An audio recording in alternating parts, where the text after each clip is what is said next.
अस्सलाम वालेकुम नाज़रीन। आज हम वाव की अक़साम पढ़ेंगे। वाव जो है यानी जो फ़िराज़ुल लुग़ात है उसमें इसको मुज़क्कर और मुअन्नस दोनों तरह से मुस्तअमल दिखाया गया है, जबकि फ़रंगी आसपिया में इसको मुअन्नस ही कहा गया है। खैर, तो जब आ चाहे आप इसको मुज़क्कर के तौर पर इस्तेमाल करें या मुअन्नस के तौर पर, ठीक है, दोनों तरह से।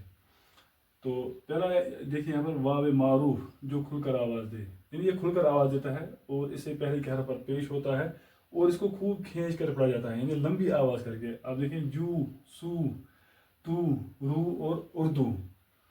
इसके बरअक्स वाव मजहूल, ये खुलकर आवाज़ नहीं देता, यानी जो खुलकर आवाज़ ना दे। मिसाल आप देखें, यहाँ पर था जू और यहाँ पर है जो, जिसको हम हरफ मौसूला कहते हैं या इसमें मौसूला कहते हैं। यहाँ सू और यहाँ सो, यहाँ तू और यहाँ तो, रू और यहाँ रो। रो यानी फैल अमर, रोना से रो। यहाँ उर्दू और यहाँ दो। तो फ़र्क देखिए आप, यहाँ पर भी उर्दू, यानी यहाँ पर हम उर्दू पढ़ते हैं, दाल वाव दू, यहाँ पर दाल वाव दो पढ़ते हैं। तो सिर्फ फ़र्क ये है कि यहाँ पर वाव मारूफ इस्तेमाल हुआ है, यहाँ पर वाव मजहूल। और एक और वाव है वाव नीन, जिसके मा कबल हरफन ज़बर हो, यानी ये ऐसा वाव होता है इससे पहले का जो हर्फ होता है इस पर ज़बर होती है। आप यहाँ पर सिर्फ इतना याद रखना है।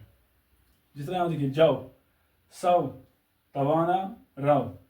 तो फ़र्क देखिए आप, यानी जू वाव मजहूल, जो वाव लीन, इसमें जाओ आएगा। इसी तरह सू, सो और साव, तू, तो, ताव या तवाना या तवा, रू, रो और राव। ये राव यानी बहाव इसको कहते हैं, यहाँ पर रो। तो ये आप आवाज़ देख सकते हैं, ये फ़र्क है। इसके बाद भी इसकी और अक़साम है, वो भी हम पढ़ेंगे इंशाअल्लाह। अस्सलाम वालेकुम।